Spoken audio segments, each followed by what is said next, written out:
there are also several important factors which make the Ukraine issue a really big deal in a way that the people who like to woke scold people on the internet for only, standing up for Ukraine instead of for Yemen or Palestine or whatever, that they do not fully grasp, which is that the scale of this is larger than anything we have seen in a long time, potentially since like World War II. It took about 7 years to create 7 million internally displaced people in the Yemen Saudi conflict. It took 7 weeks to do that in Ukraine. That number is now at Oh, wow. 12.5 million internally displaced persons. Jeez. So it Holy is a shit. huge country. The city of Mariupol, which is basically dust and ashes right now, completely leveled by Russian artillery, is the size of Miami.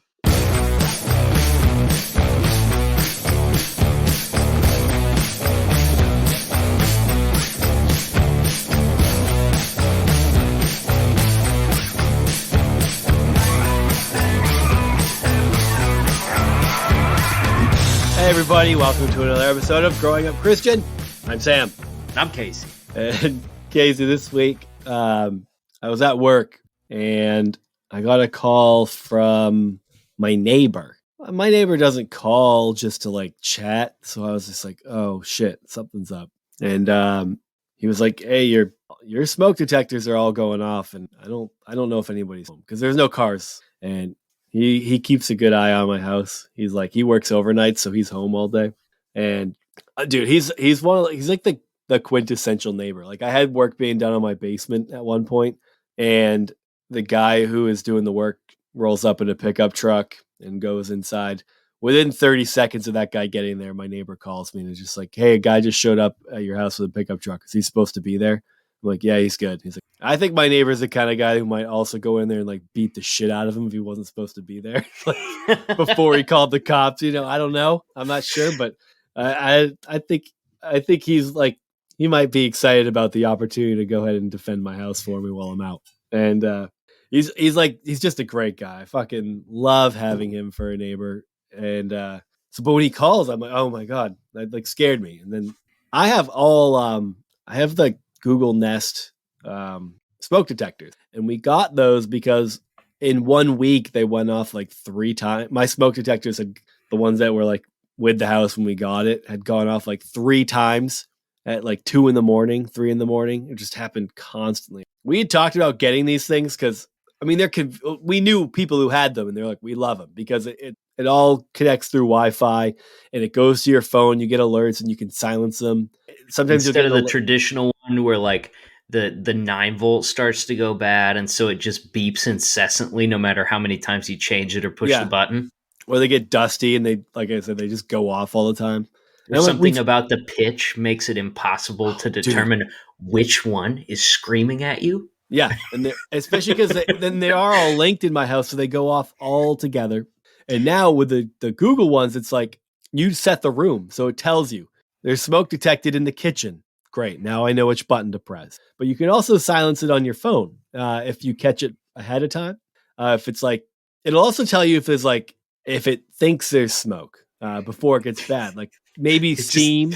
It just texts you and it's like, are you making fajitas or is this a house fire? Exactly. So it's like, I just was, but I didn't get the alert on my phone this time. But my wife did. So I was like, ended up asking her if she had gotten it, and she's like, yeah, whatever. But it obviously was nothing. Otherwise I'd probably be telling this story in a slightly different way. But what just killed me about it, dude, is how dumb teenagers are. And it's like, so I knew my foster son was home. So I texted him and was like, hey, are the smoke alarms going off? And he's like, yeah, is everything okay? I was like, I don't know. I'm not home. You are, dude. Go upstairs and check. Like, what are you asking me for? That's just like the worst text. Is everything okay? He's in his room, just like laying in bed, letting him go, like has no interest in getting up to make sure everything's cool. Oh my God. It was he's just letting it beep. He just puts his headphones in. Yeah. It turned out it was just our foster daughter was just making fajitas? Eggs. And she, making fajitas. She was just making eggs, and she like cooked the butter. She like walked away for a second, and the butter started smoking, and that was it. But Dude, I was just like, what kind of a response is that? And dude, this kid has slept through all the times that my smoke alarms have gone off in the middle. And before like when we got the new ones, he's like, why'd you guys get all new smoke detectors? We're like, because it went off 3 times in the middle of the night last week. Really? I'm like, yeah. How do you sleep through that? There's one right outside your bedroom door. I wake up like in a panic. Dude, when those go off at 3 a.m. and you have kids and 2 dogs that just like, kids start crying, dogs start barking. I have vaulted ceilings, so I have to run down to my fucking garage and get a step ladder that's tall enough for me to like put up. The whole time I'm just like screaming and swearing under my breath. And oh my God, dude, it's awful. And it was that time that I finally, after like the 3rd time, I was just, because I hate spending money on stuff that I don't think I need. So Well, that's such a boring purchase. yeah. Yeah. And it's like they're like $100-ish like per one. And the next day I was just like, fuck it, put it on the credit card. I'm not doing this again. I will pay that money to never have to do this again. I hate it. Yeah, I don't know. I feel like I've never come close to a house fire except for one time, and I wasn't there for it. It was like 2 years ago, 3 years ago, something like that. And a bunch of my wife's friends were over, and several of them do OnlyFans. And so they were going to do a photo shoot out in the woods, and so all these girls come over, and they're all hanging out and chatting and stuff in the kitchen. And April has candles like all over the place. Our house smells great. We just got a lot of candles around, right? And so there was a candle lit Like a on the Buddhist kitchen temple. table, right? Furnished by Yankee Candle. But there's Paying like one of homage those. to your ancestors. So one of the girls had like, I don't know, like this. It looked like it must have been like a gauzy robe thing from like Wish. So it's like the lowest quality plastic, probably prone to setting on fire. And on their way out the back door, I guess she just kind of threw it on the table, and part of it landed over top of this lit candle. So they all go out and they're in the woods doing their shoot, and they're like, "Do you hear that beeping?" Oh my God. They come back to the house, and the kitchen table is on fire. It's ablaze. Holy shit. Yeah, and so they had to like throw water on it and stuff to put it out, and the fire alarms are going off and stuff.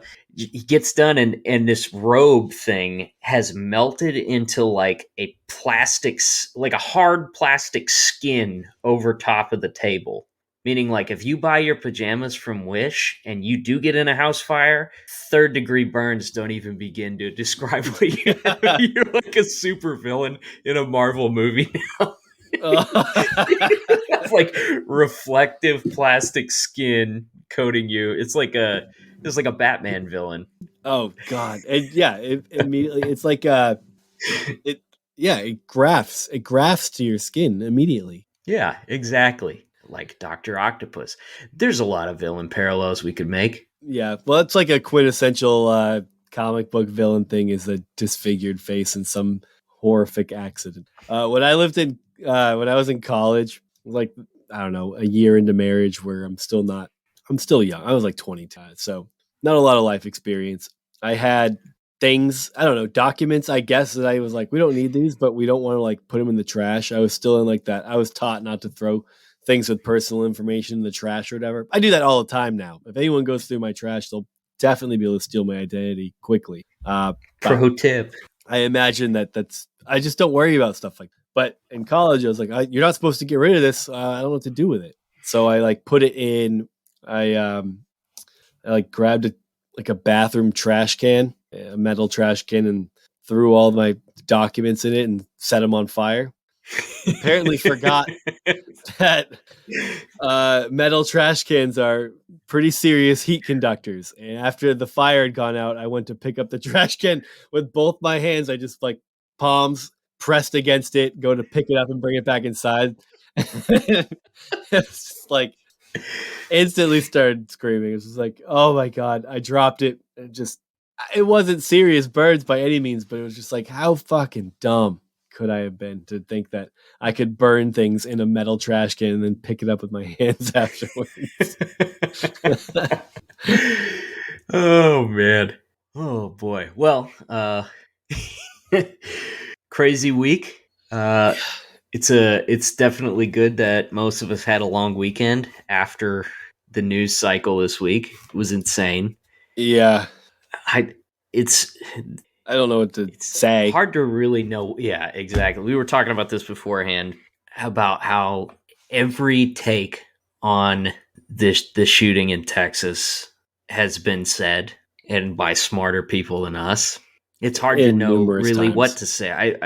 We kind of feel like we don't really have anything to add to the equation, but it was horrific, and you know, we wish the best to the families involved, and yeah, I mean, God, what do you? How do you even offer any thoughts or condolences or anything on this without just Yeah, sounding like you hollow? don't. And You just there's don't. really hard. It's hard to say much of anything. I mean, I don't think anyone there is gonna hear this and be like, "Thanks, guys, appreciate it." So I'm not Yeah, really. I have nothing to offer. Like, if you have, I don't even know what you can. You can offer money to organizations that support what you want them to, but we're at a stalemate. I don't. I think this feels particularly frustrating, and I'm probably going to get into this more than I intended to now that we're just here. I don't. I It just feels like there's this profound sickness in our country. I mean, the fact that we're here again, and that it just feels so much more than yeah, okay, you could point to the individual shooters and all of the situations as just the sick ones, but it's just the way that everything plays out. It's feels I don't know. I it's really on don't know what rails to say. at this point. Yeah, It like happens the same way every time. The same arguments get made, the same outrage speeches on both sides get made. yeah, you post And on it's just, Twitter and Facebook, and you say something has to get done, and then nothing gets done. Like the sickness is that we've resigned to this being acceptable, I don't and think anybody's resigned to it being acceptable. I think it's just there's not a clear cut feasible solution to this. I which yeah, and I I know agree with that that. like it's easy to jump in and say, well, do this, do that, post, Navy SEALs at every school or ban Oh my guns or god, what. But it's some of the just worst takes. it's it's not a feasible solution. Like even something is it's I think Charles kind of talks about it in the interview, Yeah, he which we does did a touch on couple it. days ago. We wanted to put this one out right away because of the it's topical, with everything that's going on in Ukraine. But I don't. It just feels like this is an issue that legislation by itself is just not going to fix, and it's hard to cope with a problem that doesn't have a foreseeable solution in any sort of meaningful way. Yeah, you had mentioned something that yeah. So actually, to clarify, when I say we've resigned to just accepting this, like I don't think we've like accepted it in the sense that everyone goes, well, we like things the way they are, therefore we're okay with it. I just think I think what I mean by that is that like nothing's It's changed. Like by having no change and no clear cut path forward and no real options on the table and like being where we're at is just like I don't know if you like it feels like there's just like this we've resigned to just Twitter wars over it in some sense. It doesn't feel like I don't know what because nobody knows the path forward. It's like screaming into the void isn't it. We know that. Not that people don't have the right to vent and to voice their opinion. I think there's a reason to do that if you need to. I don't even trust everybody's motives on the internet. They just want to like, how do I go viral with a tweet that's going to accomplish nothing but maybe up my follower count? That sounds really fucking negative in some ways, but I'm not saying anyone who tweets about it is disingenuous. I think I'm just frustrated, and probably talking in circles a little bit because when you do look at this problem in the way that what everyone's ideas for the path forward vary so much and have we don't have any real what do you when our legislation is functions the way that it does and people vote for the reasons they do and each state gets two senators and you're just like, oh, I have this candidate and that. And Casey, you and I were talking the other day about like West Virginia and how it's like you have Joe Manchin as a pretend Democrat doing pretend Democrat things, and it's like it's like if your options are him and like a Republican, well, you have to kind of go down the list of values, and you go, oh well, we have a pro-life Democrat and a pro-life Republican, so okay, can't really vote on that value. Let's go down a notch. And then you have like a pro-gun Democrat and a pro-gun Republican. You're like, can't really vote on that. Let's go down a notch. So you're stuck. Like you're stuck with, like a percentage of the country's senators being bad options for you and your values. But he's who made it to the top of so you had to vote between him, Joe Manchin, and a Republican. So I don't know. I think that's what's also really annoying about the situation is just like what the people want doesn't matter when what the states want gets 2 representatives in the Senate. And then you can't fix it you can't fix it on a federal level. But I don't think that's like you should admit defeat. I don't think we should. I don't know. It's just really fucking frustrating. Yeah, it's not acceptance. It's despair.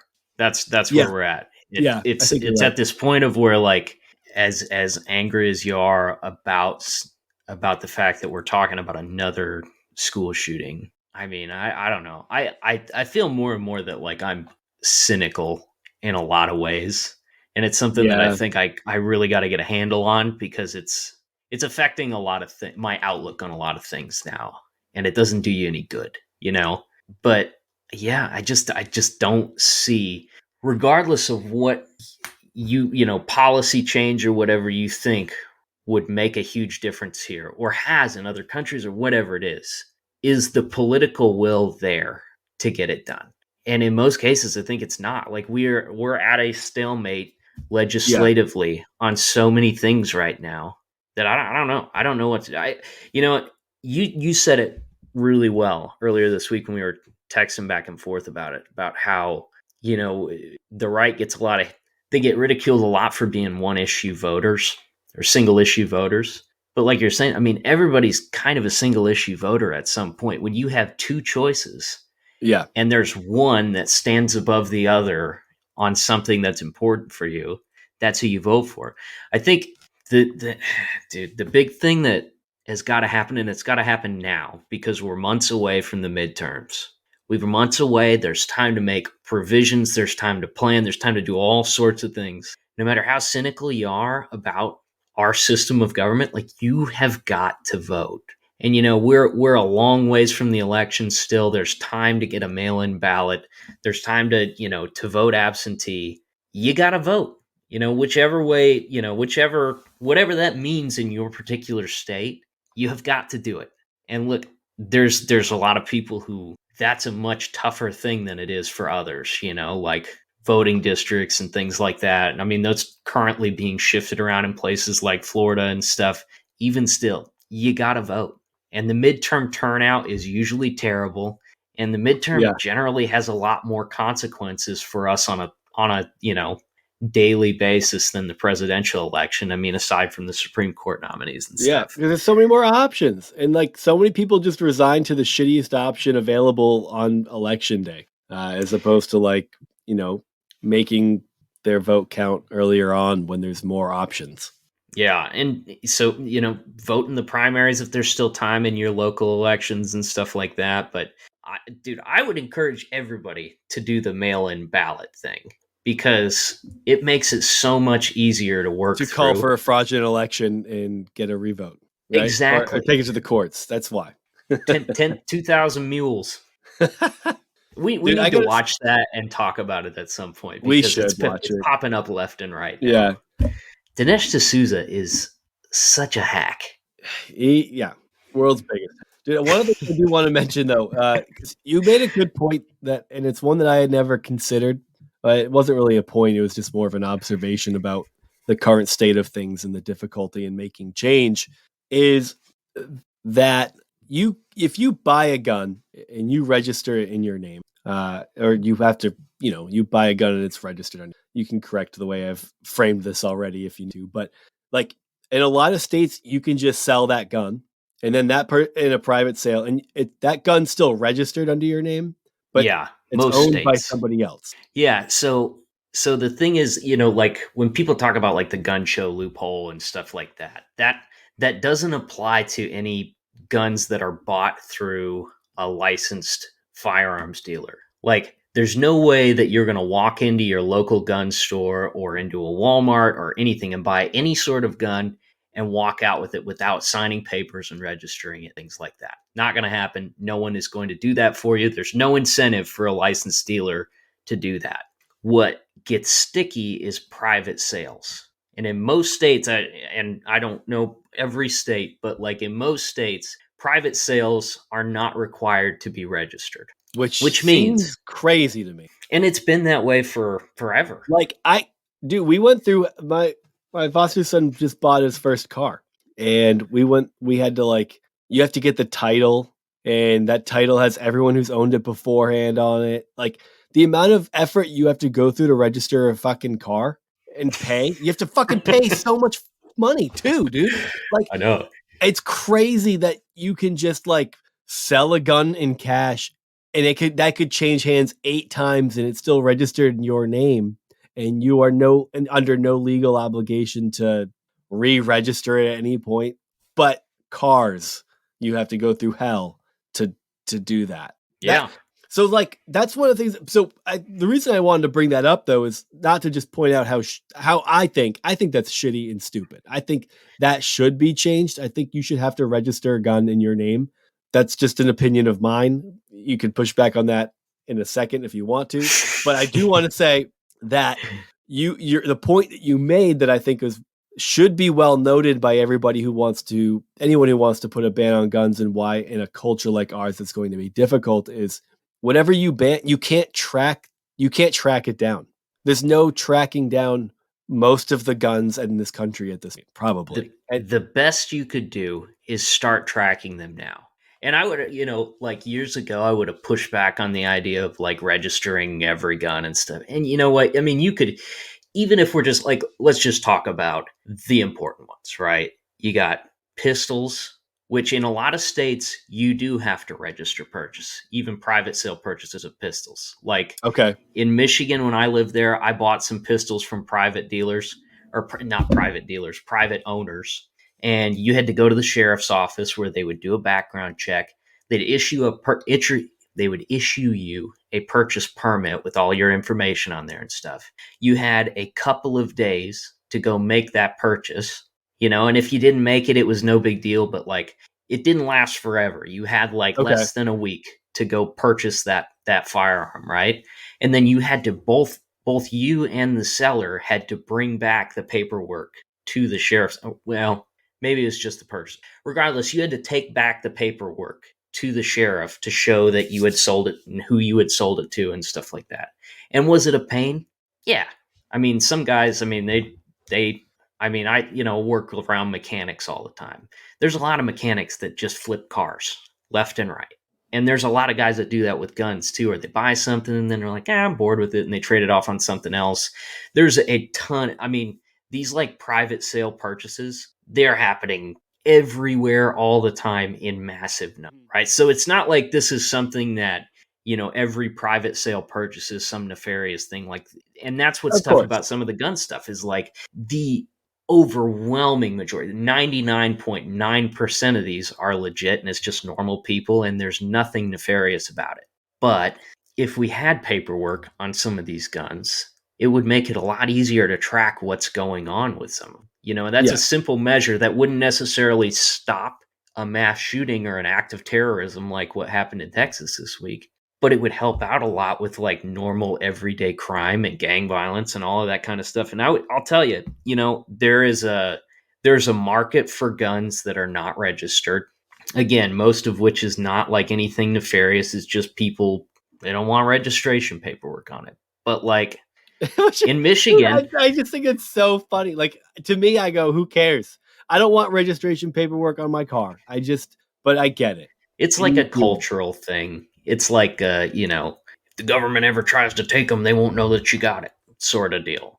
But like, in Michigan, where they had this paperwork procedure in place for pistols, you are not going to find anyone who's going to sell you a pistol that's registered in their name without going through that paperwork process. They are not going to do it. Yeah. And the fact that you would ask for that or try to convince them not to do the paperwork on it it's like all sorts of alarm bells. They're like, well, what are you going to use it for? Are you going to go commit a crime with this thing? It's registered in my name. It comes back to me. But, like I told you, I mean, I had a rifle that I bought a number of years ago, and I didn't want it anymore. I wanted to buy a motorcycle, so I posted it on like a firearms classified ad on or a website. Guy messaged me. I met him in a parking lot. Nice dude. Exchanged cash, gave him the gun. Off it goes. It could have been sold. It could have been bought and sold 25 times between when I had it and where it is now. It's still registered in my name and it's out there somewhere. And there's no legal obligation and there's no framework for having that registration stuff flipped around. So that's the thing that you have to remember is like, these ideas about like Beto O'Rourke talking about like banning assault weapons and confiscating them and stuff. You will never get these things out of people's hands. And you have no way of doing it because all they have to do is say, I sold that. I sold that 5 years ago. So then you have to make the difficult decision of whether or not you could do this, can call it a crime to own them. So then anytime they showed up or somebody gets arrested for, domestic assault, right? Oh, we got to go and deal with a domestic assault charge. Well, now you have probable cause to like search the house. Maybe you find an assault rifle. Now this guy's it's a federal event. Like you have to make the decision whether or not you want to. Domestic assault's probably a bad example because most people would be like, yeah, fuck that guy. Who cares? Sure. But well, it's like a felon having a handgun. Yeah. They're not allowed to have one. I mean, it's a way to get them into the police station, if you have a reason to confront them about it in the first place. But by and large, it's going to be too late by the time you get there. Yeah. But anyway, I guess it's tough. It's despair. Yeah, my point is like you made a good point about how like this is just obviously complicated. That like you can't just do a gun roundup because everyone's got their guns in their name and you know who owns what. This is I don't know. It's a dark road that we have to traverse. I am for one, and you aren't either. I know from our conversations. We're not to throw your hands up and say it's hopeless, do nothing. Kind like I think there's things to do. And those things might not have stopped this shooting in Texas, but maybe it would have stopped a different one. And maybe it would reduce the number of suicides. Maybe it would, I don't know. I don't think you should look at one incident and say, well, all the measures on the table wouldn't have stopped it. Therefore, we shouldn't do it because this would have still happened. That's shitty. Exactly. We also know that there's plenty of reasons why this kid never should have been able to walk into a store and a gun shop and actually buy something. There's a lot of reasons why he shouldn't have. I would argue that if you can't buy cigarettes or alcohol, then you shouldn't probably be able to buy a gun either. If they don't trust you with drinking or cigarettes, I don't trust you with a gun. I don't. And when you look at the number of shootings that are committed by people under 21, maybe that's a crime you don't commit when you're over 21 as much. Sure, certainly it happens, but so many of the ones that happen are when they're 18. And you don't see that happening in places where is frequently in places where people are 21 and then go out and buy a gun. I'm not sure what changes. I'm not sure why that it could be happenstance. It could just be coincidental. Not a fully developed person at that point, So I think that is a very reasonable position to have. But either way, we're not geniuses. I think so too. So. I think that it's one of the issues about like the divisive, rhetoric on both sides of this is it just shuts down any chance of finding some sort of middle ground where we could put some of those small pieces in place that would help create a more accountable framework for this stuff. We're stuck in do nothingville when everyone goes compromise is murder or something like that. Like if you can't, just not how democracy works, and it sucks. I had that problem with people who were like Bernie or bust. It's like, that's fine. I wanted Bernie as much as the next guy, but I'm not willing to go bust because there's too much at stake if you just decide to like burn shit to the ground or refuse to compromise because you didn't get everything you want. Just, we don't live in a world where everyone believes the same shit. But if we can get a little bit closer to getting what we want, bring a few more people over the side that you're on, maybe you can actually, by having conversations and not maybe just writing off people entirely because they think differently.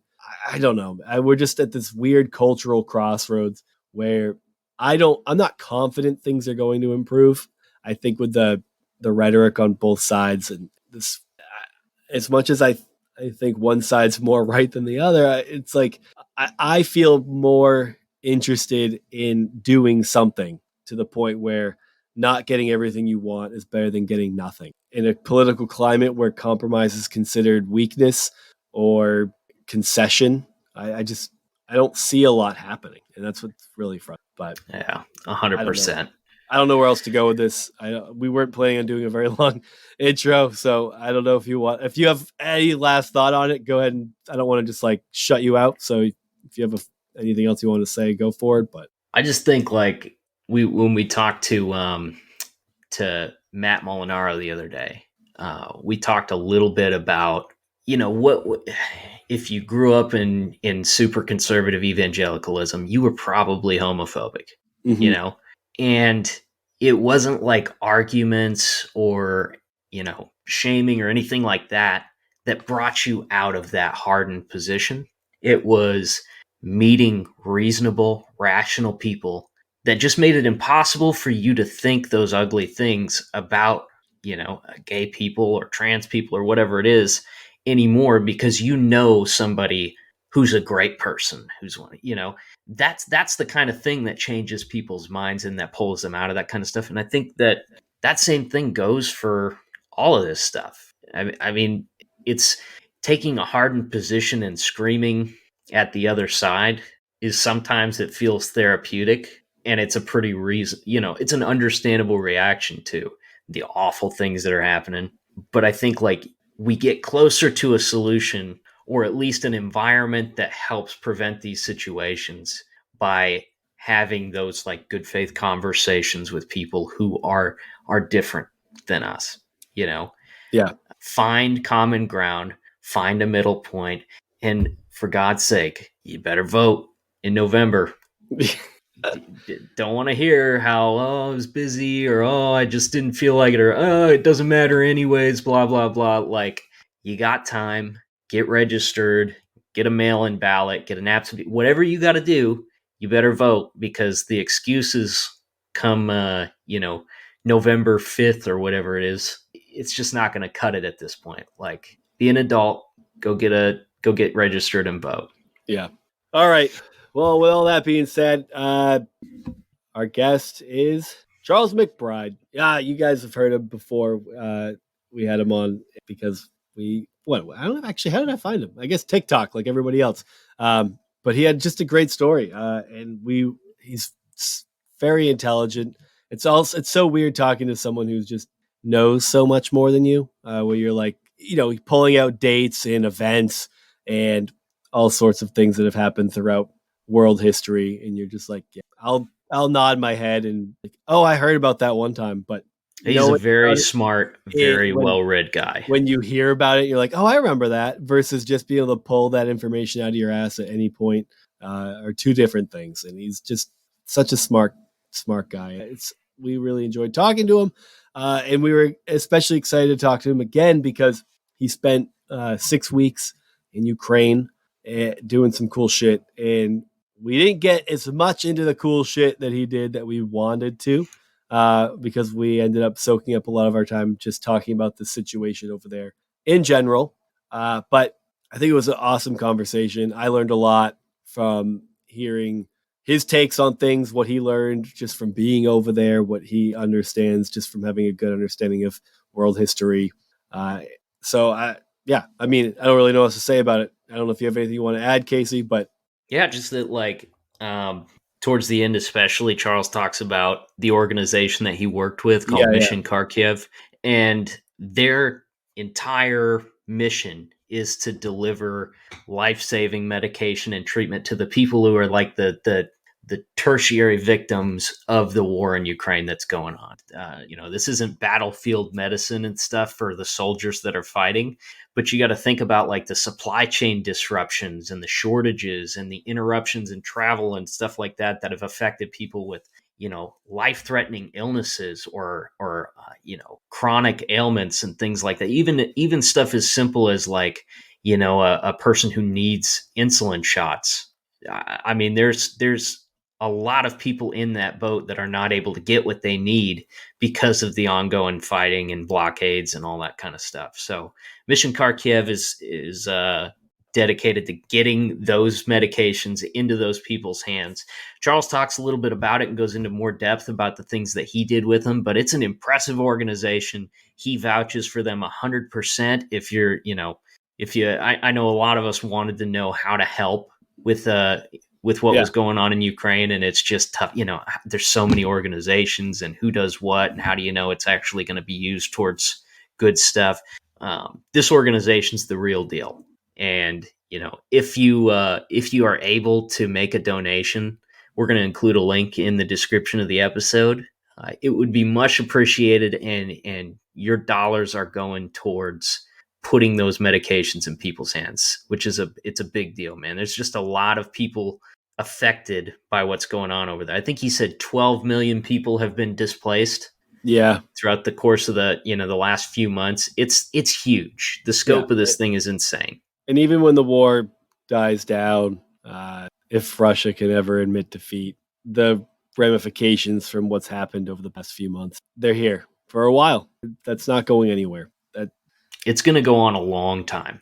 This is going to be something that, I mean, this could go years and years. I mean, there's been fighting in Eastern Ukraine since 2014.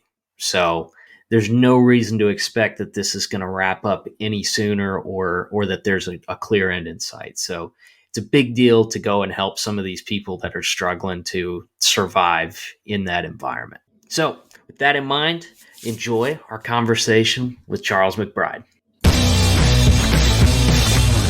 Okay, everyone, we are back with our guest, Charles McBryde. Charles, you're back in California. Is that right? Yep, I'm sunny Los Angeles. Last time we spoke, you were holing up at the Rents, I believe, for a little middle of the pandemic or something. Yeah. So anyway, for the listeners, Charles has spent a month? You spent a little over a month, couple months in the Ukraine? 6 weeks, yeah. Okay. Yeah, dude, I seeing what you were posting and kind of what had been going on and how you had seen it. There's a lot that's been said and a lot of different talking points around what's kind of going on there.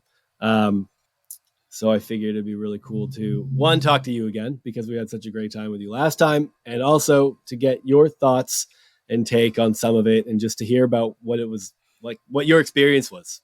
So first of all, how the heck did that kick off? Did you go by yourself with a group? How did you even get yourself situated to end up there? Yeah. Yes, that was an interesting sort of process. I did go by myself. I did not go without help.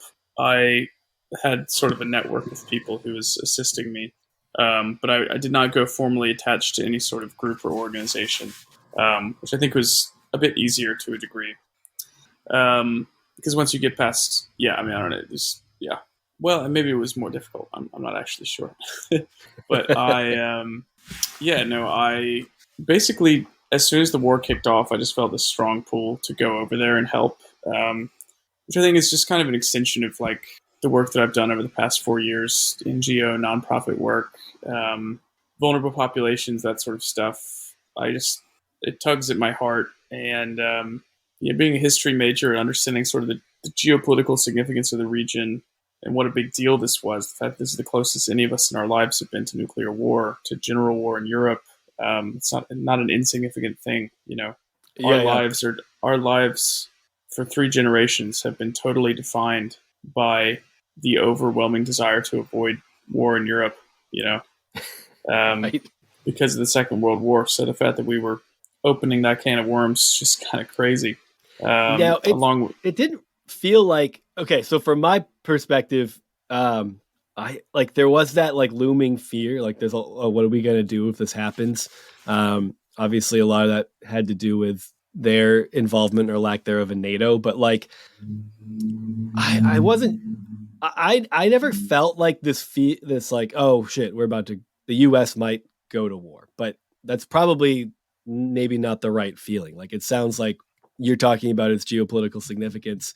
And obviously to the US, I don't know what you want to say or can say about what that is, but maybe that might help set the stage for why it looked so precarious, especially maybe the more you know, as opposed to someone like me. Yeah. Learned it well after the fact that things were a lot more serious than I had originally thought. Yeah, no, things are very serious, and it's also perfectly understandable that people don't understand that. I think it would take a lot of specific knowledge related to that region for people to understand the gravity of that situation. So to put it in perspective, the day that I arrived, there was a Caliber missile strike at Yavoriv base, which was sort of the incoming base for a lot of the Foreign Legion fighters, and it was incredibly destructive. Some of the worst casualties of the war in terms of a single strike, and that was only a few kilometers from the Polish border, and the Russians are very bad shots. Had that missile landed a couple of miles west, it would have triggered NATO's Article 5, and every single member of NATO would then be involved in a war with Russia. Jesus. So World War III. Yeah. Proximity to Poland seems like that's the most sensitive aspect of all of this, in terms of like a flashpoint event. Yeah, totally. And I mean, this entire time, the Kremlin has been like, oh, by the way, we're coming for Poland next, which is mostly just saber rattling because they now know that they don't even have the capability to carry out a war in Ukraine. There's no way they could take on all of NATO. Yeah, which I think that was one of the most surprising outcomes of all of this. I had been thoroughly convinced that Russia was like a world superpower, and the fact that things didn't go as expected was pretty shocking. Yeah, I think especially since like when they did this in 2014, it was pretty easy for them. Like they kind of they rolled into Crimea, they rolled into Donbass and Luhansk, and they trotted out this propaganda campaign of, we're liberating Russian-speaking territories and all this sort of stuff.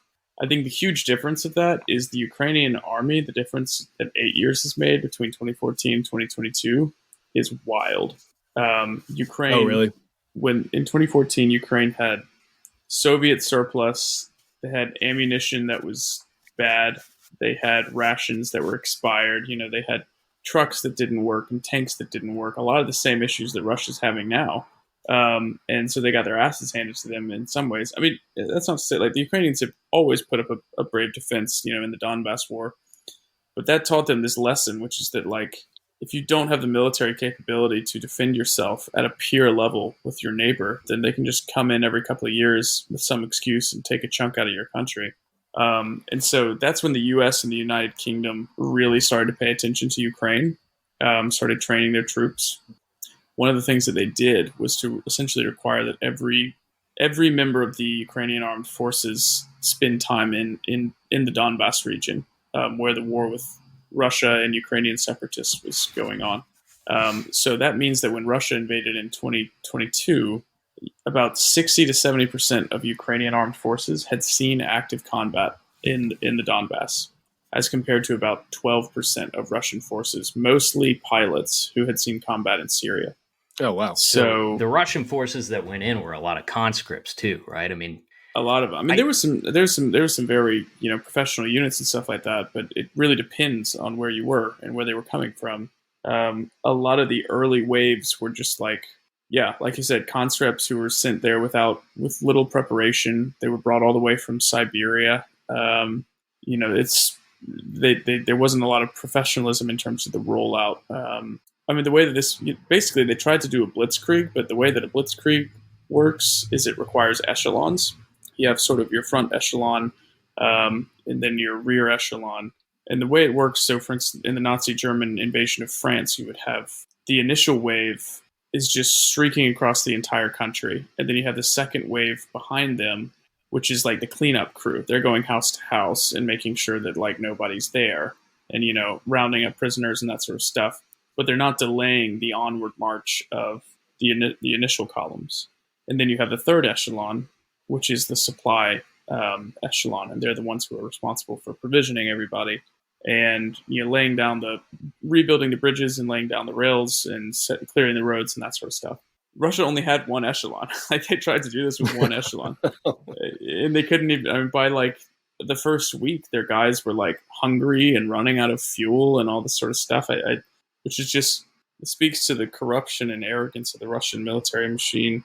But yeah, part of it is also has to do with the difference between the way that Russia structures their military command and control versus the way that Western countries do. So, like American military culture is all about empowering people at the individual level and the lowest levels. So, I mean, every grunt that goes into combat has an array of decisions that he or she can make that they are directly empowered to do. So they have autonomy to make certain decisions up to a point before they have to like ask the opinion of their officer. And that is structured all the way up to the Joint Chiefs. Whereas in Russia, they have this much more Soviet mentality, which is you don't do anything without getting permission first. Otherwise, you get in a lot of trouble. So you combine poor provisioning and poor planning with a military culture that emphasizes sitting around and waiting until you're told what to do. And then when you have communication breakdowns and that sort of stuff, that's not a great combination. You're probably like severely limiting the creativity of the forces on the ground then too, I would imagine. Like they can't make split-second decisions, and even if they had to in the moment, they're just really not equipped to do it, from a mental standpoint. Yeah, not equipped outside the culture. Not equipped, and also if you're stuck sitting there weighing the consequences of your actions too, that's going to even inhibit creativity even more. Not that we're rooting for their creative juices to get flowing or anything, but I can see the problems there. Yeah, I mean, we're an aspect of this is a lot of the soldiers didn't even know that they were supposed to be invading Ukraine. They thought that they were doing, sort of a border operation. Training mission, right? Yeah, a training mission. Yeah, and then they were given live ammunition and sent across the Ukrainian border, and next thing they know, they're getting shot at with tanks. So Jesus Christ, I can't even imagine what that. It's like, how do you? Yeah, I mean, that's the epitome of poor planning, right? Did they think? Do you think there was a reason for that? Did they want to keep people in the dark before they would send them over for the sake of maybe there'd be some? I can't imagine lower level resistance given the way that you talked about their military being structured. It seems such a crazy way to initiate. Well, so I mean, the U.S. military, or in NATO militaries, they have ways of sort of siloing information and making sure that it doesn't leak out. So, like an invasion plan, for instance, they might tell some people, "Oh, you're going to be on a training mission, in this region," but then they would prep them and be like, "Okay, actually, you're going to be invading Iraq." And here is your objectives, your immediate objectives. Here's everything that you need to know about this. Now go out and do that. I think I could not envision a situation in which a NATO military sent its troops unknowingly into battle. That's just bizarre. Yeah. But that's not. That's not the Russian way. Yeah. So go ahead. I was listening to this podcast the other day where they were talking about the Chechen War. You familiar with that whole incident? It's crazy listening, and this was something that was made like several years ago, so it wasn't made with like the current situation in mind, where people have this tendency to sort of like reinterpret things according to the narrative that we're looking at today. But and when they were talking about like how this whole thing went down, it sounds like remarkably similar to what happened in Ukraine this year. I mean, like one of the reasons they cited for like that whole thing going as far south as it did was there's just no buy-in from the forces on the ground for the mission. Like there's just very little conviction about what they're there to do and risk their lives for and all that stuff by the troops that are actually like holding a rifle on the front line. And it seemed like it's hard to know like what's going on from here, because right from the get-go, like it felt like the media coverage we were getting about the war was like idealistic and kind of rose-colored glasses. But it does seem like that's one of the problems that they faced, is that the guys on the ground are just like, what are we doing here? Yeah, there are huge morale issues. And I think it's interesting the point you bring up. Like people who were super surprised by Russia's performance, I don't think were paying a lot of attention to like the Second Chechen War or the Russian invasion of Georgia, because they ran into all of the same command and control supply issues. Like their radios weren't working in Georgia, and their tanks and trucks were getting stuck in the mud all over the place, and they were just leaving them. So like, I think a lot of I think the issue is that I think a lot of American intelligence had assumed that they had learned lessons from those wars in the way that like we would learn from failures in Afghanistan and Iraq and adapt to them in the way that the Ukrainians learned from the failure in Donbass and Crimea, but they just didn't. Like the Russians only kind of have one thing now, which is pound a city into oblivion and then send people in later. And it was the fact that they violated that in this conflict, in this war, that's kind of why they got their shit rocked. Like they sent paratroopers into Kyiv, on like the first or second day of the war. They really thought they could just go in and like, yeah, no, it didn't. And so you really so once it hit like the one month mark, and it was clear that Ukrainian forces were just generally stopping the Russian advance, they pulled back and started doing the thing that they did in Aleppo and in Grozny, and they just started bombing the shit out of these places and then waiting for them. That's what they did in Mariupol. They just annihilated the entire city, 90% of the buildings. They just flattened them and then marched in as victors. That's so fucking crazy. I think that's one of the craziest things about just war in general. Like, I mean, you can see those pictures, like relating to the Middle East, right? You can see pictures of like, pre-80s Middle East where you're like gorgeous. And then you look at everything since, even our invasion of Iraq and Afghanistan. It's just like what happens when you bomb it. It's like now you don't have like if particularly strange the takeover, right? Like Russia's like, we want this.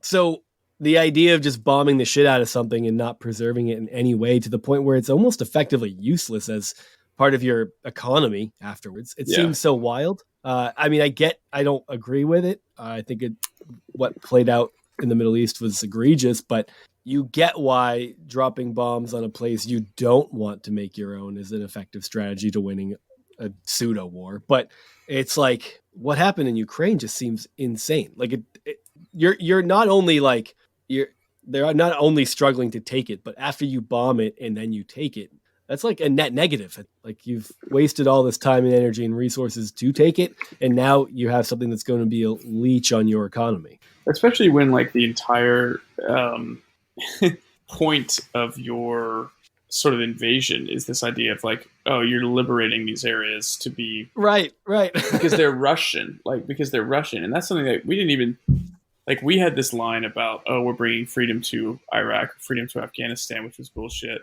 But like we weren't trying to say these are American cities and we're going to liberate the civilians inside of them because they're American, which is like that's literally the Russian line. Like we're going to bomb the shit out of Kharkiv. We're, like if you want Kharkiv to be a Russian city, then maybe don't flatten it. Like there's a lot of people in Kharkiv that were sympathetic to Russia before the war, and that sympathy is completely evaporated. Also, I want to be clear, like, the United States and the coalition forces in Iraq and Afghanistan did this too. I mean, we bombed the shit out of Baghdad. We bombed the shit out of all these different places. Oh yeah. Mostly just hospitals and weddings, though. Well, that's the drone strikes. That's ongoing. But so like we definitely did that too. But the point is that like the Russians, that's really the only thing they can do because they don't seem to have the ability to create sort of like a unified invasion plan that resembles anything like what you'd see in a nation in like a Western sort of movement. But yeah, I mean, like I'm thinking about the fact like when we went to Afghanistan and we went into Iraq, like we had McDonald's and Burger King set up, within like weeks. We spent $7 billion a year just on the air conditioning for our facilities so that our guys could keep cool. Like the logistics are a huge aspect of warfare, and it's something that the United States has really gotten down well. As opposed to other superpowers. And part of that is funny because like Russia's going back to World War I standards of their military. No, they are. They're like shooting their own wounded and just like giving out randoms. Like the ones that the pictures that horrify me are the ones of guys who like lost their legs or arms and stuff, and they like post a picture of their like compensation package from the Russian government, and it's like a thing of buckwheat, a couple of rubles, and then like a postcard with Vladimir Putin's face, and it's Oh just my like, oh God. my god, That feels like yeah, a political cartoon. it literally is, and you see that, and they had all these photos of like the mothers of like Chechen soldiers or the guys from Siberia who had been killed, and yeah, they just like posting pictures of like a couple of cans of soup and a bag of buckwheat, and you're just like, oh my god, this country is the trailer park of the world. It's a trailer park with nuclear weapons. Yeah. Yeah, you say that, but I'm looking behind you, and I bet $100 you don't have a box of buckwheat in your apartment. That's true. I'm really short on buckwheat. What's the going rate for buckwheat in USD these days? I don't know. I'm not sure. I'm sure it's inflated. I know. Yeah. Inflation. It's everywhere, right? It is. So what? Okay, so I think what was tough to look at from the beginning and really get a feel for was like the intent and motivation behind some of the stuff that was happening over there. Like, because I feel like our media immediately like took the line that like this is some sort of personal vanity project for Putin before he dies, and he's got these aspirations of restoring the Russian Empire and stuff. And I mean, I'm sure that there's something to that, but I mean, is from what you see, from what you've looked at and stuff like that, is that a primary factor? Is this like in response to NATO expansion? Is it this true like strange idea that they're somehow owed this territory in Ukraine, and it is like some sort of traditional Russian play? I mean, what do you think from what you've seen and heard? So I think it's really easy for Westerners to like want to believe this nice fiction that like big bad Putin is the reason this is happening, and that the poor innocent Russians are oppressed by their own government. And the poor innocent Russians, well, the poor Russians are oppressed by their own government, but that does not mean that there's a lack of enthusiasm towards the extermination of Ukraine. I think it's really important for people to realize that the general reaction in Russia, and even I would say among Russian-speaking people in the Russian diaspora elsewhere in the world, is either one of enthusiasm or of apathy. The degree to which Russians are standing up for the autonomy of Ukraine is very limited, and that is because of a 1,000-year history of relations between the two, and Russia has always had this sort of exterminationist policy towards Ukraine. Ukraine only ever had autonomy in Russia's eyes as a part of the Russian Empire. That's why, like, it's funny. You started out this podcast and you referenced the Ukraine. Don't say that to any Ukrainians because they'll get really pissed. Because the Ukraine is sort of how Russia would, refer to a region that was part of its empire, or a region that was a part of the Soviet Union. Okay. Whereas Ukraine, singularly, is that is the identity of the nation, which has been formed, first in the Independence War, and then secondly in this, what I would say, the Second Independence War. Where they are an autonomous entity called Ukraine, not a region of the Russian Empire. Gotcha. It is kind of funny about the article "the" though, because I would say the United States of, but you wouldn't say like the France. Like it is right, funny yeah. how that works, but maybe because the United States indicates a collection. Yeah. You wouldn't say the America. I think that's an you wouldn't say point. the America though. I mean grammatically. Right. Yeah, that's true. So Ukraine, got it. Right. I will consider that for future reference to Ukraine.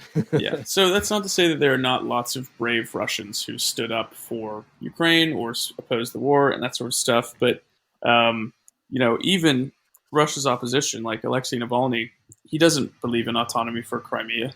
He doesn't believe that that's a part of Ukraine. So, like, if you're talking about the liberal, progressive opposition to Putin's autocratic right-wing regime, it's still composed of a bunch of people who believe that Ukraine is more or less a Russian vassal state at most. And that's why there was a lot of enthusiasm for Putin's special military operation to bring the wayward child of Ukraine back into the fold. But no, the way that Russians talk about Ukraine is generally disgusting, gross, and often approaches annihilationist or exterminationist rhetoric. Oh wow. Yeah. They've almost done that before. Yeah. What did they starve 6 million of them? Yeah, during the Holodomor. Now, that's the other thing I was curious about is like, depending on who you're listening to, some people paint Ukraine as just being full of, Russian sympathizers and stuff, at least up to this point, where the invasion and all that stuff. But like during 2014 and the like color revolution and stuff, the way it was always framed is that there's like a large contingent of Russian loyalists inside the country. And yeah, it almost feels like it's been presented as though it's like a 60-40 split, if not 50-50. Yeah, and that was always very generous split, and one that was hyped up by the Kremlin. This whole idea of like, oh, we're protecting Russian speakers and that sort of thing. It is very complicated because even in the Donbass war, there are portions of eastern Ukraine which consist primarily of Russian-speaking populations, many of whom were sympathetic to Putin. And that remains complicated because in the intervening 8 years, a lot of the people who were sympathetic to Ukraine rather than to Russia left those regions and went to the West, even though they are not culturally Western Ukrainian. So, like, you can't gloss over these things by, like, falling into the nationalist trap of just, oh, everyone was always Ukrainian, that's fine. Like, no, you have to deal seriously with the fact that there are populations within Ukraine who are sympathetic to Russia. And you also need to deal with the fact that that's a much tinier population now than it was 8 years ago. A lot of that was a holdover from the Soviet era, where you have this, 75 years of propaganda regarding, following on top of however many years of Tsarist propaganda about the brotherhood of Ukrainian and Russian people.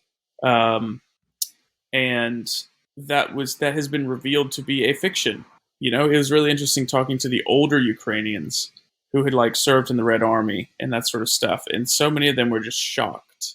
Like, I would say like boomer Ukrainians, they were just like, I can't believe this. Russia's our brother. Why would they do this to us? That sort of stuff. Speaking to some of my friends who fled from Kharkiv, which is a city on the border with Russia. It's about 12 kilometers from Russia.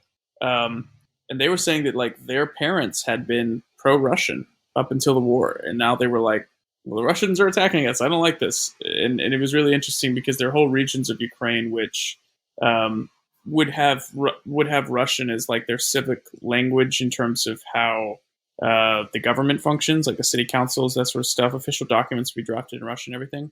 And a lot of those places recently started voluntarily changing that to Ukrainian.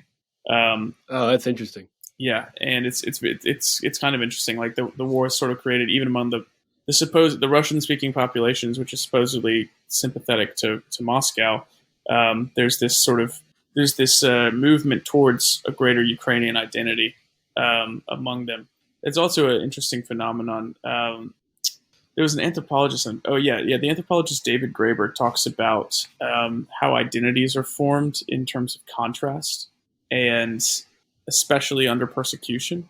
And it's really interesting because I've talked to a lot of Ukrainians who are like, yeah, I didn't give a fuck about any of this shit. I didn't give a fuck about Ukrainian culture, really, or like Taras Shevchenko, or, sort of Kievan culture, or, various Ukrainian forms of dress or traditions until 2014, until the color revolution and the invasion. And then after that, I started to like wear a vyshyvanka to parties or weddings, or I started to look into Ukrainian folk music or whatever it happens to be. Sometimes it takes like your identity being threatened for you to realize you have one at all. And I think the Ukrainians have sort of realized that. And it's the same with like a lot of the Russian speaking populations to the east. They're like, you know what? I am Ukrainian. Like, I live here. We're being attacked. So I'm going to be Ukrainian. And there's a lot more because a lot of those issues were just massively exacerbated by Russia. Like, imagine all of the detentions in our country, except that, like, to add to that, Britain was constantly paying billions and billions of dollars and, like, buying out politicians to say that, oh, you guys are actually all British anyways. Like you're all just one British family. It's all the Commonwealth, you know? Like add that into our mix of like crazy stuff in this country, and you add a world superpower telling your population that it actually belongs to it and buying out politicians with gas money and all this sort of stuff. And Yeah. Well, I mean, I and guess we did fight a war with Britain over that a few hundred years ago. we So did. it's like, Yeah, we did. but I guess that's something we can not directly sympathize with since we're so far removed from it, but Right. certainly have been taught about it plenty in our history. Yeah, and that's one of the things that people don't realize when, everyone's like, oh, Ukraine's a corrupt country, oh, it's a developing country, all this sort of stuff. A lot of Ukraine's development in the post-Soviet era has been significantly hampered by, like, a lot of that corruption comes from Russian interference. I mean, we've started to feel what it feels like for the Russians to play a heavy hand in our internal affairs.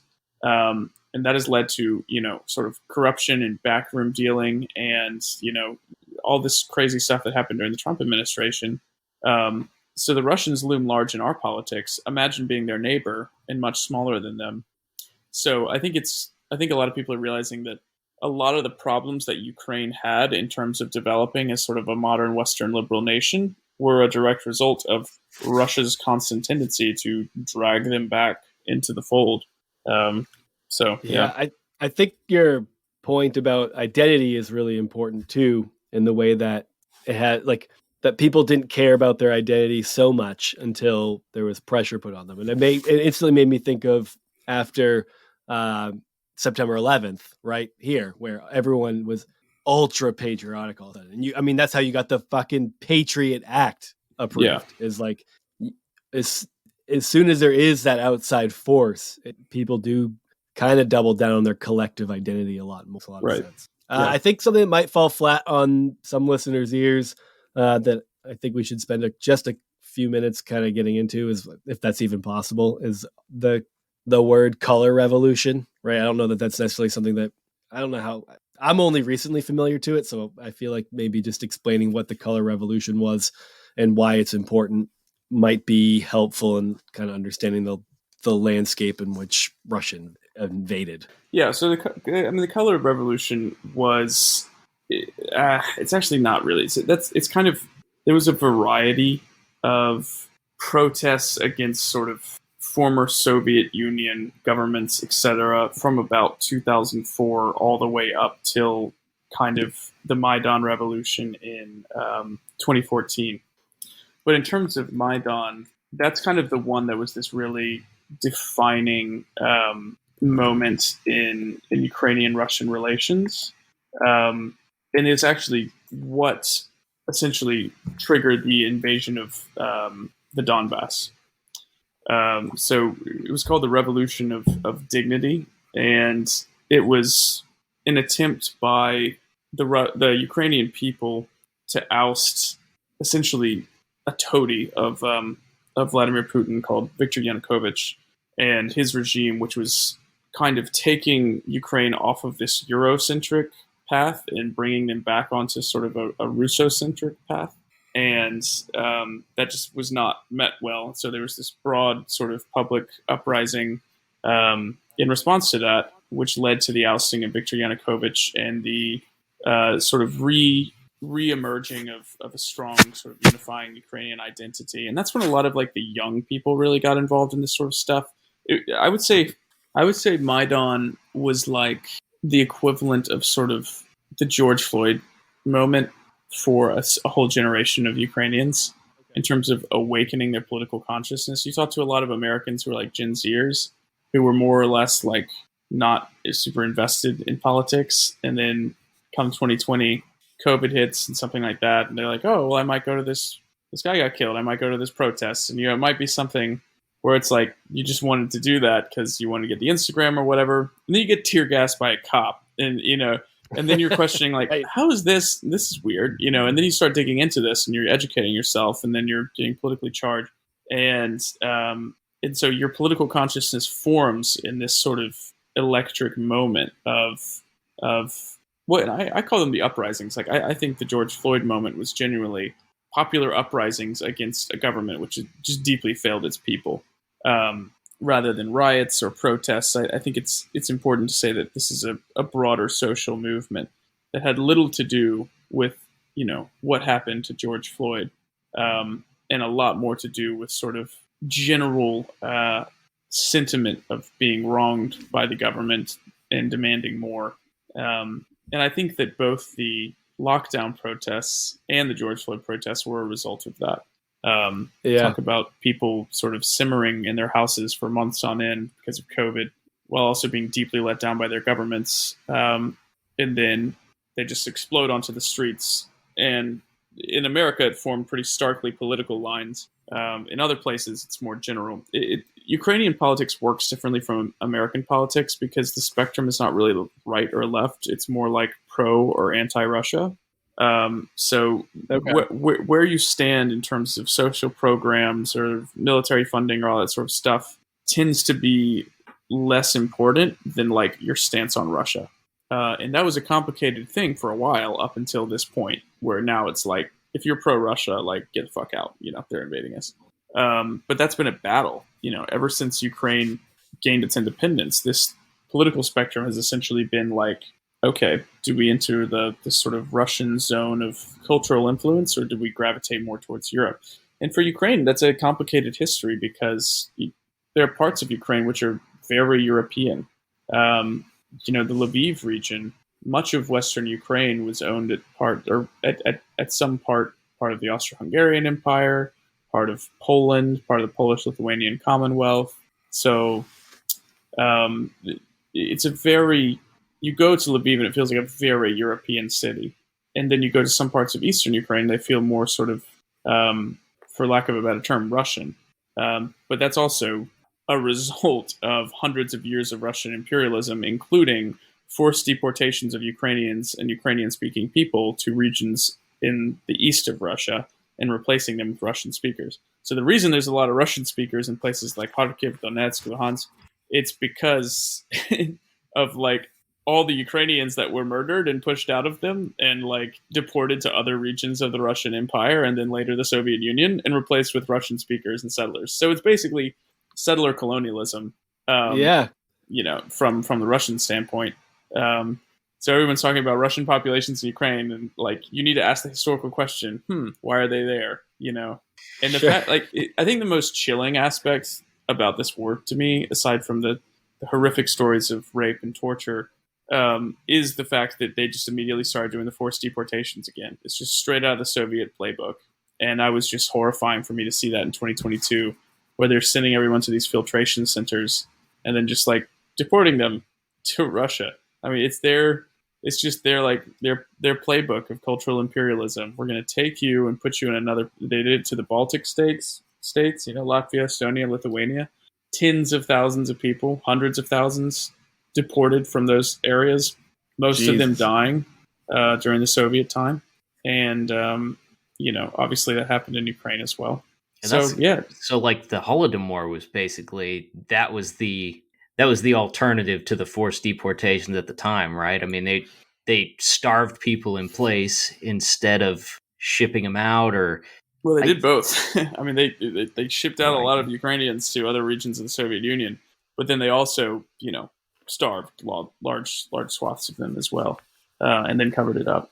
So it feels like whenever something blows up on a world scale like this, there's like a few different camps that form here as we try to filter through information that's coming in, as we try to process it through its historical context and the US's historical context as far as them being a world player. So like whenever something like this happens, there's always like the US is the good guy fighting on the side of the good guys for liberation. And then there's that the US is the bad guy. There's something nefarious. Why are we talking about what's going on in Ukraine versus what's going on in other parts of the world where devastating and awful things are happening constantly?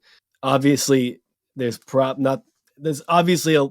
complicated. It's more complicated than just those two sides. But the idea of like, certainly we're going to be more invested over here in things that directly affect the US, even if they're masked in this because we care mindset. It's also, the news is always dealing with the type of news cycles that we have with our 24-hour news cycle and needing to, because we're not even really hearing about what's going on in Ukraine anymore. That's past. We're dealing with other shit. And it does, that also adds to the feeling that people get that there's nothing but disingenuousness applied here, like that it's just all pageantry or showmanship, or that we care, the US cares as much as they have something to gain. And I think that kind of ties back to what the color revolution, and as you were talking about this revolution starting, whether or not that was organic or not seems to come into play. Some people will be like, well, the US had a direct hand in influencing that, and there's US propaganda, but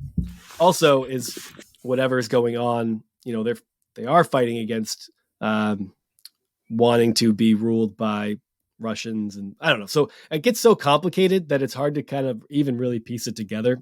And I know that we probably can't, but as far as why this was so concerning to the US, like on its face, it's something worth caring about, because this shit is worth caring about as much as it is anywhere that it's happening or similar things are happening. But what do you think that made this so impactful for the US, and why it was worth paying attention to, or why our politicians cared? It feels like we must be getting something out of it or not. Yeah, but no, totally. And like, this is one of these things where like, I just absolutely hate the discourse on this subject on the internet. Yeah.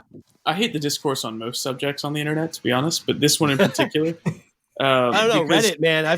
You stir that pot once in a while, though. I do stir that pot.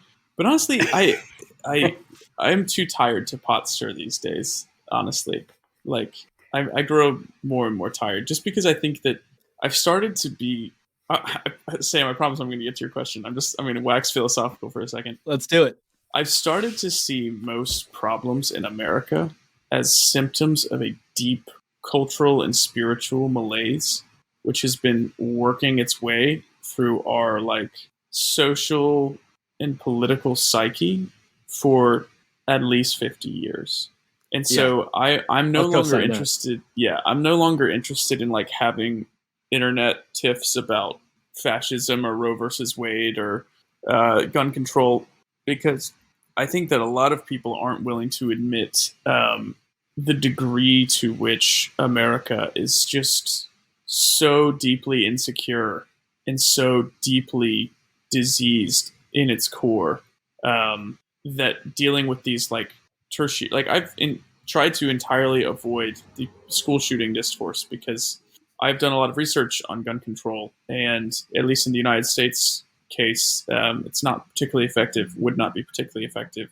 And the fact that we have a huge mass shooting project has less to do with ready access to firearms and more to do with the fact that we have completely abandoned whole generations of people in terms of their mental health, their physical well-being, paying them living wages, giving them a sense of community and identity, and then making them live their lives in this weird, decaying matrix of aspirational capitalism. Yeah, I think it has more to do with that than like, I mean, you used to be able to mail order like a Thompson submachine gun, and we didn't have school shootings back then. You used to be able to bring, a quote unquote assault rifle to school for like shooting days, where they would like go out and have range competitions and that sort of stuff. And we didn't have school shootings then. So in my mind, this, as so many other aspects, from Trump to Black Lives Matter to COVID lockdown protests, is a symptom of a deep cultural malaise, which is not going to be handled by policy. And I would say the same thing with this Russia situation, because there seems to be a lot of debate about the usefulness of like helping Ukraine or opposing Russia, etc. And that's a debate on both sides, because there are members of the sort of populist right who are very pro-Russia. There are members of the authoritarian left who are, I wouldn't necessarily say pro-Russia, but very willing to parrot Kremlin propaganda, because they live in a cinematic universe where the US and Israel can be the only bad guys. So, like, both of those are weird. And both of those play into the conversation that we had about Ukraine, where you have like a bunch of overweened like 20-year-olds who are hopped up on social justice classes at Berkeley, even though their dads run like Chevron or whatever, who are like, oh, Ukrainians are racists, or they're full of Nazis or whatever, and we shouldn't be supporting them, or why do you care about them but you're not caring about Palestine? Like, the amount of people who like came into my TikTok comment section and were like, okay, do Yemen next, do Palestine next. And I responded, I was like, okay, buy me a flight. This is like, this flight to Ukraine is like, this trip is the first time I've been able to afford overseas travel in like 2 years, 3 years plus pandemic. So I'd be happy to go talk about Palestine or Yemen, Yeah, or Syria. there's Yeah, some injustice in you only focusing on one right. catastrophic world event at once. Because I know that that's not the case for me. I mean, I spent the last 3 years of my life in terms of the NGO work that I've done and FarmLink work that I've done. The populations we're dealing with in terms of food insecurity, predominantly black and brown, predominantly black and indigenous people of color, First Nations, Native American tribes, like dealing with, in terms of when you're talking about food insecurity, those are the populations you're talking about. And so in terms of like going to help a bunch of white people, this is sort of a new thing for me slightly. And I think that that's funny because there's all these people who are like, oh well, the West only cares about Ukraine because they're white or European or whatever. And there is a degree to which that is true. The MSNBCs and the CNNs and the New York Times of this world, the West cares more about, and Ukrainians are very attractive people. They care about good-looking white European people who are being oppressed by their neighbors. Being like first world or close to it Right. helps Yeah. as well. Yes. And then also cultural proximity. Everyone knows a Ukrainian in their lives, like I work right next to the person works in the cube next to me is exactly. she's Ukrainian with family who was trying to get out during this entire time. It's like, right. yeah, it's very She's relatable. in the Azov battalion. Yeah, she's a neo-Nazi, like the 90-year-old Ukrainian grandmothers. Yeah, so like there is a degree to which that is true. There are also several important factors which make the Ukraine issue a really big deal in a way that the people who like to woke scold people on the internet for only, standing up for Ukraine instead of for Yemen or Palestine or whatever, that they do not fully grasp, which is that the scale of this is larger than anything we have seen in a long time, potentially since like World War II. It took about 7 years to create 7 million internally displaced people in the Yemen-Saudi conflict. It took 7 weeks to do that in Ukraine. That number is now at 12.5 million internally displaced persons. Jeez. So Holy it is a shit. huge country. The city of Mariupol, which is basically dust and ashes right now, completely leveled by Russian artillery, is the size of Miami. It is the equivalent of a major U.S. population center, and it was completely leveled to the ground. And then there's the aspect of the fact that this is all happening in the nuclear age on the border, and becoming a proxy war between two nuclear powers. So it's thrust us back into the Cold War, which we thought we'd gotten out of, and it definitely is the closest that any of us have been to. I would almost say since the Cuban Missile Crisis, this is the closest that we've gotten to nuclear war. Agreed. Yeah. I would say maybe close to the collapse of the Soviet Union. That was also a very dodgy time. There's some interesting like technical aberrations that happened that made Boris Yeltsin almost bomb the shit out of everyone because they had like glitches in their incoming missile system that said that we had launched a nuclear attack when we hadn't.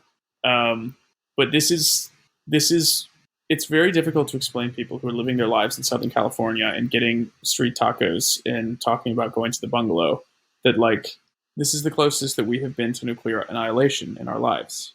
And it's because of this war that kicked off in this region that people used to not be able to point on a map 2 months ago.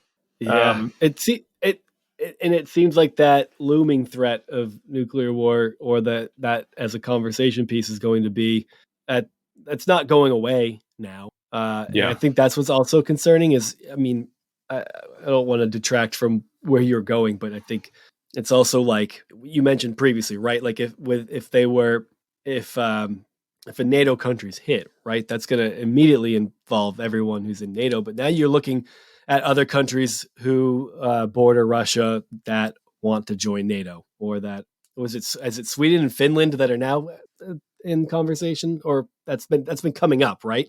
Sweden and Finland, yeah. Okay. And it's like you're looking at more and more countries wanting to join NATO, which is NATO started as a direct reaction to our fear of Russia. But now you're looking at more people wanting to get involved in it and be part of it, that you're just like, the concern on the concern that revolves around that is like, okay, that just increases the chances that anything goes south over in Europe that we're instantly that we're all instantly dragged into a war. That's so, and that's which looks like it'd go for the nuclear option, and it's hard to. So that's not, the fear is not going away. It's hard. That's what's very unsettling right now. It feels like that's going to constantly come up in conversation for the foreseeable future. Right. And Russia's not. I don't think they have any intention of wrapping this up anytime soon. So it could be, an ongoing threat. I mean, the nuclear that's always been a sort of Damocles that has been, hanging over our heads ever since that first, test. Yeah. But particularly since like the bombing of Hiroshima and Nagasaki, it's sort of Damocles that's been hanging over our head. And I mean, at least we can always still hide under our desks if something like that happens. We'll be good, right? Yeah, shelter in place. Yeah, and it's one of the reasons that we haven't had general war in Europe is because of the horrors of World War II, culminating in the ultimate horror of nuclear extinction. Is enough of a deterrent, some would say, to prevent us from sacrificing whole generations of people for imperial ambition. Until now. It keeps us from shooting directly at each other. Yeah. We'd much rather pay a radical group to fund them to go destabilize an area or something like that. Yeah, it's a lot easier to just give weapons to the Contras. So in the context of all this being messy and hard to, I think, that's one of the things that I get frustrated with. Yeah, I mean, almost regardless of what you talk about, is just like the urge to paint things in just like this super black and white context where we have a good guy on one side and a bad guy on the other side. And, I mean, it sounds like the color revolution in the first place, had a lot of internal support, and it rallied people to the side, the more Western leaning sides of the country and stuff. We also played a role in getting that up off the ground and moving, NGOs like you were talking about, and help set up TV stations and stuff like that to broadcast it. I mean, John McCain's handing out peanut butter sandwiches in the town square and stuff. I feel like that's sometimes hard to balance. Is okay, so maybe the net outcome of this with Russia having less of a foothold in Ukraine, like, that could be a positive, but there's a lot that goes into that that's not as cut and dry. And I feel like it's just how America has marketed military intervention, since I've been alive, is just like, like going into Iraq, like we're there to liberate and free these people. And, they want us there and they're fighting for freedom and stuff. And then we find out, it's a lot more complicated than that.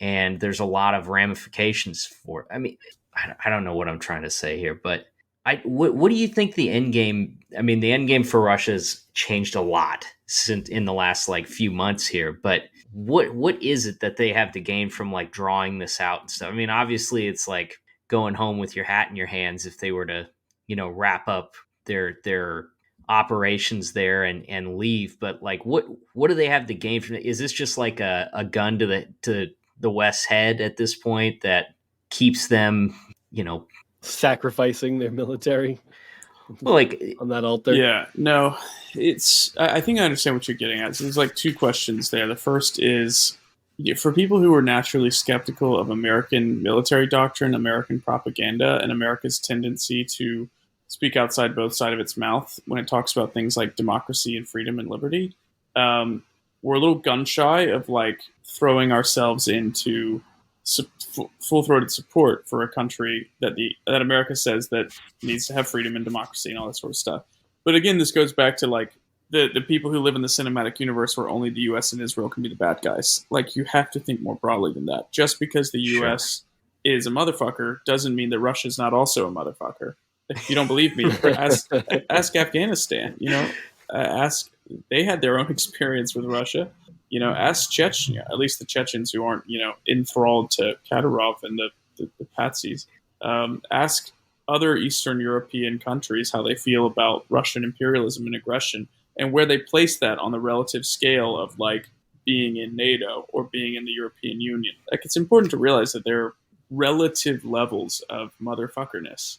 and Russia is just like they've reached a degree that I don't think even the U.S. gets to, um, and you can see that by the fact that like Finland and Sweden, who were independent and neutral, now want to join NATO because of Yeah. the threat of what Russia likes to do to its neighbors. You know, and in the specific case of Ukraine, I can tell you they want every scrap of American aid and attention that we can give them. They very much see this as a fight for Europe and democracy, and for they see themselves as like we are the gates of Europe. We are defending a more open, a more democratic, a more liberal way of living, and we suffer not only the risk of extinction, but even worse, the risk of losing that progress and being absorbed back into an incredibly reactionary culture. This is why you see like trans people and gay people fighting on the front lines in Ukraine or like signing up to join the territorial defense because they're like, listen, I can't be who I am in a Russia controlled Ukraine. Like, Ukraine is a conservative, sort of reactionary culture, like most European countries. It is hard to be a gay person or a person of color or a trans person or just someone who thinks outside the traditional boxes that Eastern European cultures often present to like young people. But they understand that that's a relative question and that the progress that Ukraine has made on that issue is so much more than the progress Russia has made. In fact, Russia has regressed on a lot of those areas. And so they say, listen, you might not like everything about Ukraine. It might not be, you can't exactly live in Ukraine as like a gay person or a trans person like you might be able to in San Francisco or Brooklyn. But like, this is way better than the alternative here. And Ukraine also has this attitude of like, they understand that at the end of the day, they are the only ones who have ever really stood up for themselves. And so they see everyone else, whether it's Russia or NATO or Poland or the United Kingdom or the United States, as potential allies, potential adversaries, but ultimately not like nobody in Ukraine feels like they are beholden to the United States or that the United States controls their decision. Like if you told Ukrainians that like, oh, you guys are a vassal state of NATO and a vassal state of the United States, they'd be like, ah, fuck off, we do what we want. And that's like very much the attitude there. Like, you guys want to give us heavy weapons? That's awesome. You guys want to give us Bayraktar drones? You want to give us all this other stuff? Like, that's great. But if you don't, we're going to figure it out ourselves because you took all your embassy folks out. You evacuated. Your CIA said that our capital was going to fall in 3 days. And here we are 3 months later still defending it. So we're not relying on you to tell us what to do or to tell us the degree to which, like, we are going to be okay because we will be okay. We're going to do this. If you want to help us, that's awesome. If not, get the fuck out of our way because we'll handle it ourselves. That's very much the Ukrainian attitude. Yeah, that's such a great point. I think we're looking at the attitude of the country. Like, yeah, does the United States have self-serving motives for getting involved in things or not? Sure, of course, Totally, it's always going to be the case with any country when you're looking at a world full of problems. And this isn't to just paint them in a better light, but they're going to serve their interests. Those interests can very frequently go in an opposite direction of the interests of the people or what people as a whole find important to them. But if you're over there and the experience is and the conversations that people are having is that they're very interested in getting our help where they can take it regardless of our motives, it's obviously a really important point. Yeah. Take what you need. Interesting. It was we spent the whole time here talking about like big general questions and stuff like that. Like, give us like what's some of the most impactful things that you saw, that you heard, that you talked about with Ukrainians? Like, if you had to put it into a fortune cookie, like what was the most impactful part of your trip there? Yeah, I hate to like in 200 words or less, please. Yeah. I hate to like white girl mission strip this, but I think one of the lasting impressions that I have was the immense sense of purpose and identity that I felt being in a place where people wanted my help and my attention, and wanted the attention and help of people like me, foreigners who were coming over. And while I would say my impression of America didn't exactly improve all that much by being over there, my impression of Americans was vastly improved. I think just because the type of Americans that came out there tended to just be pretty cool. Everything from the humanitarian aid workers to the former soldiers who were coming over to fight. I was just constantly impressed seeing these people um, who were coming over and the quality of them. And some of them were, and you've got the whole. Every time there's a situation like that, there's like grifters and there's like people who are, not there with the best intentions. There are people who are just like have bloodlust. Um, there's all sorts of types of people who come to a place like that under these conditions, and sometimes you spend more time sort of working through that than you do helping the effort itself. Like there's a huge problem with like sex traffickers coming in and taking advantage of all the vulnerable children and stuff and like sneaking them out of the country and here's the Ukrainian government, like we're trying to fight a fucking war and we have all these foreigners coming over here and like trying to take advantage of the sex trade and like setting up grifty nonprofits to like get 30 Ukrainian kids out of Europe. And then the Polish government thankfully has been cracking down on that a lot. So like that's the type of stuff that people don't think about when this hits off. It's like what happens to people like that who are vulnerable. I mean, that's kind of what I went over there to do, was set up sort of the stopgap supply in the medical supply chain, because people don't think about like the tertiary aspect. So we created this thing called the iceberg. I forget what we called it, but basically like the trauma iceberg of kind of like war. You basically have primary, secondary, and tertiary victims. And the primary victims are the ones who are like immediately killed and injured by shelling, invasion, shots, that sort of stuff, tanks, people who are the immediate victims of the war as casualties. The secondary victims are like people who lose their homes to shelling, people who become internally displaced people who are going without food and water and that sort of stuff as a result of the war and the effect that it has on their cities. And then the third level are like people who need a daily insulin shot and are used to relying on that. And a very mundane thing that when a developed society is functioning properly is very easy need to supply, which then they hop on a train and go 8 hours from their home after never leaving the country. Say you're a Russian speaker and you come to Lviv, which is Ukrainian speaking primarily, not that there aren't Russian speakers there, but you're in a foreign place that feels almost like a foreign country. And you're in a disaster zone still. There's a state of emergency, there's martial law, and you need your thyroid medication, or you need your insulin shot, or you're a cancer patient that needs treatment. So that's kind of what we set up with Mission Kharkiv, was to kind of deal with the tertiary victims of that. We're not running to the front line and like doing that sort of stuff. We are doing some dangerous things. Like, I mean, our team has come under shelling multiple times, but primarily we're trying to get people who everyone else has forgotten about because there are like quote unquote more urgent things, getting them to safety. Like I think one of the most impactful experiences there was our evacuation of a multiple sclerosis patient named Ihor from Kharkiv. He's a heavy guy, over 200 pounds, and he's immobile, kind of from the neck down, and doesn't speak much English. Spoke a little bit. Had never left the country except to go across the border into Russia, and he and his mother first on a train from Kharkiv to Lviv, and then in a car from Lviv across the Polish border, and then to Warsaw. And from Warsaw, we took him to Dansk, which is the border city, the port city. From Dansk, we put him on a ferry to Sweden so that he could file for refugee status and get treatment there.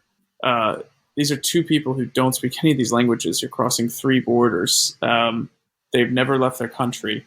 And I'm just like imagining the horror of being amazing. An immobile person in a city like Kharkiv as it's coming under Russian shelling. Like, it's one thing to be in that situation and be able to physically move yourself around.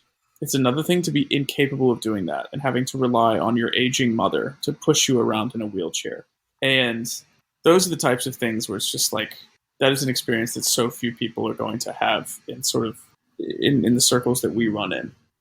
So it was very impactful to be able to like, and then to like look into Ihor's eyes and talk to him and realize just how patient he is with everything and how kind he was to us and how we're not medical professionals. I'm a TikToker, for God's sake. Like, and yet he bore with the fact that we're like arranging this crazy extraction plan, stuffing him on a train, getting him to the train station. The train station gets bombed 2 hours after we leave it, about 100 meters from where we're standing. And then we take him in a cramped car, like a sedan, have to wait in a hot border line for 2 hours, get him over the border, the Ukrainian intelligence is asking all these questions, and then we had to drive 4 more hours to Warsaw and finally get him into a bed. And this is a guy who can't even change his own diapers, and yet he's patient with us, and he's like grateful that we're willing to do this, and yet we're freaking out because we can't provide the level of care that an ambulance could, or a professional set of paramedics or EMTs, and you do that, and you just realize that that's something that now has to be done for 10,000 other people. Oh man, that's the scale of it. It's and daunting. The enormity of it. Yeah, it's very daunting. And it's weird being back here knowing that that's the type of stuff that my partners are still going through over there. It's almost like a reverse culture shock. You get your. I mean, you have the adrenaline going. You have so much happening that coming back to just the mundane aspects of life probably felt and still feels strange getting kind of back in the swing of things here, huh? Talking about the Johnny Depp trial. Yeah. It's been 2 weeks. I'm still not used to everything here. Yeah. But the flakiness of LA people and that sort of stuff. And just also, a transformer blew the other night on our block. I jumped about 5 feet because it sounded like an artillery shell. And that's crazy. That stuff's going to take some getting used to. But I'm sure, I know we got to get you out of here, but I'm sure you put a lot of thought into this, and Casey just mentioned it. And are you Team Amber or Team Johnny, though? While we're talking about important things. Yeah. I'm just kidding. You don't have to answer that. It's funny. When the first sign that I got of the winds of change in terms of the cultural conversation was the Oscars and the Chris Rock slap. And then watching that dominate the news cycle for the next 2 weeks as the revelations about the raping and execution of civilians that went on in Bucha was happening. And that's all anyone could talk about in Ukraine. And then we look at the international news sector and people are like, is it appropriate for one black man to slap another black man on national television? Everyone's Twitter discourse comes in and you're just oh my fucking God. It just, I remember that. And then the Johnny Depp trial kicked off soon after. And it's all anyone could talk about. And you just realize Americans have short attention spans. It's and I tried to explain to people, I'm like, hey guys, honestly, you're pretty lucky that Americans cared about you for a month. That's pretty, yeah. That's such a morbid truth. Yeah, that's pretty good for us.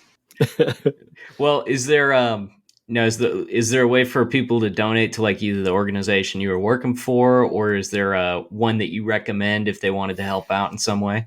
Yeah, I would really encourage all of your followers to check out Mission Kharkiv. It's www.missionkharkiv.com and donate through the portal there. One of the reasons I went over there is because there are a lot of NGOs who claim to be helping Ukraine and aren't doing shit.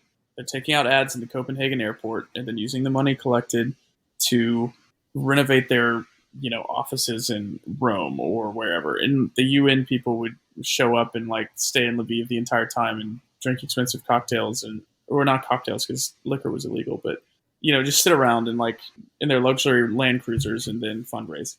And I can personally guarantee you, because I have been to some of these places, that what we are doing in terms of delivering medicines to these outlying villages, which are literally either occupied or were occupied by Russians up to a week ago, is some of the most dangerous and necessary work that's going on in the entire war. Our partners, my partner Rostislav, is taking, and everyone who works for his essentially his outfit there, for their warehouse, they are taking incredible personal risks every single day to go out and deliver medications to people who desperately need it. They're wearing body armor, they're wearing protective equipment, and they're coming under Russian artillery constantly. It is not unthinkable that they could die in the performance of what they're trying to do with Mission Kharkiv. So we have literally been told by, I won't name names, but we've been told by significant organizations who are considered to be sort of front line, that we are the only ones going to some of these villages. So imagine imagine the most respected medical organizations that you can, and those people are telling us that we are taking risks that they don't even allow for their own people.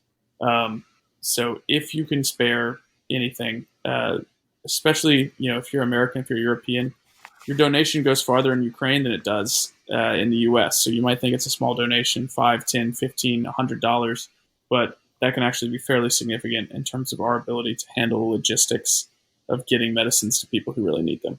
So that is ongoing. Even if the war ends tomorrow, that humanitarian crisis and that supply chain issue is going to continue, and the war will not end tomorrow. That's the aftermath of war, right? That stuff goes on for decades. Yeah. MissionHardKiv.com. Well, Charles, it's good talking to you again, man. I'm glad you could spare some time for us.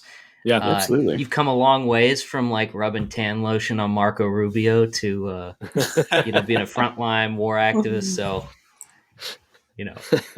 excited to get to talk to you again. Yeah, thanks, guys. I appreciate you guys lending your platform once again. Yeah, it's good to catch up. Literally anytime. Yeah. All right, everybody. Well, thanks for listening, and we will see you next time.